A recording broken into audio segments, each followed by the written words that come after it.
They say some monsters are born from nightmares, but others were here long before humans learned to dream.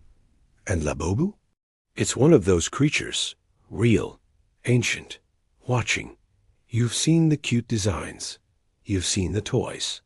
But what if I told you the smiling face is not fiction, it's camouflage?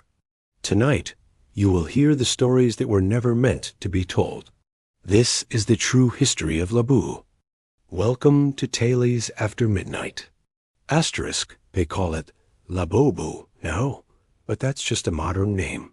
In the oldest records, carvings found on a forgotten island between the Philippines and Indonesia, it was called Labubu, which in the old tongue meant the silent one who laughs.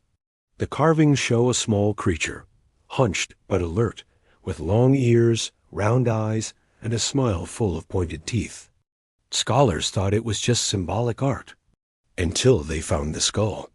In 1972, a research team from Singapore claimed to have discovered bones unlike any known animal, small, humanoid, with elongated jaw and strange curved teeth. The official report never saw the light of day. The lead researcher, Dr. Edwin Wong, disappeared 3 months later. The only clue? His notebook, found floating in the harbor, pages soaked but one sentence still readable. It followed us back. Folklore says Labubu was a forest spirit that preyed on the weak. It didn't kill for food. It fed on fear. According to the islanders, if you ever heard a soft tapping at your window, followed by quiet giggles, you must not look. Labubu's game was simple. Once you locked eyes, it would keep coming back. Night after night, closer each time. The first recorded modern encounter happened in 1921.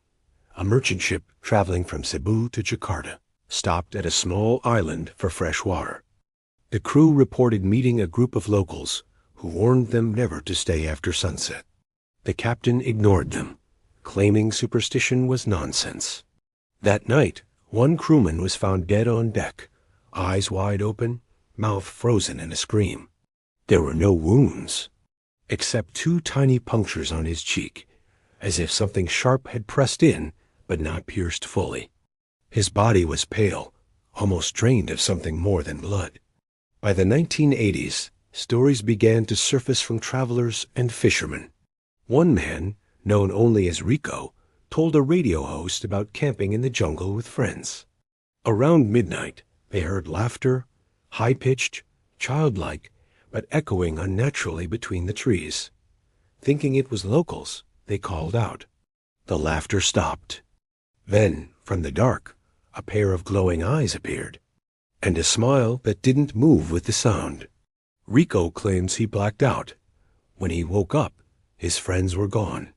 Researchers who have studied indigenous accounts believe Labubu has one unique ability, mimicry. It can copy human voices, even the voices of people, you know.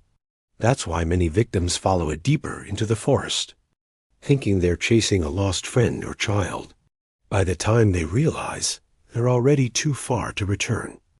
Among the islanders, there is a single ritual said to keep Labubu away. If you ever hear it call your name in the dark, you must cover your ears and softly whisper, "You cannot claim me." Never scream, never run. The creature thrives on panic. They say it feeds on that exact moment when your courage cracks and fear takes control. In 2009, a small group of urban explorers in Malaysia uploaded a short clip to an obscure forum. The grainy footage showed an abandoned colonial mansion hidden deep in the jungle. As they moved through the dust-filled rooms, a faint, rhythmic tapping echoed from upstairs. The camera caught a quick glimpse of something pale and small darting past a doorway. Moments later came a high, childlike giggle, far away at first, then right behind the cameraman. The screen went black. The account vanished within 24 hours, and none of the explorers were seen again. Skeptics dismiss Labubu as nothing more than a patchwork of campfire tales and old superstitions. But then there are the photographs. In digital archives, you can still find blurred, low-resolution images, not clear enough to prove, but too unsettling to forget.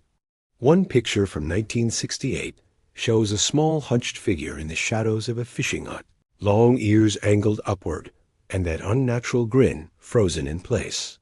Perhaps most disturbing is the link to dreams. Those who claim to have encountered Labubu often speak of recurring nightmares. They stand frozen in a moonlit field while the creature approaches, slow and deliberate. It stops just short of touching them, tilts its head, smiles, and whispers their name in a voice they cannot forget. Some believe the explosion of Labubu merchandise is no innocent trend. In many ancient beliefs, certain spirits require an invitation to enter your life. Owning its likeness could be exactly that. For centuries, the elders warned, never keep its image under your roof. Yet now, it sits in bedrooms, on desks, even on pillows. And still, people wonder why they hear giggles in the dark. There's one last account, the one that convinced me this creature is real.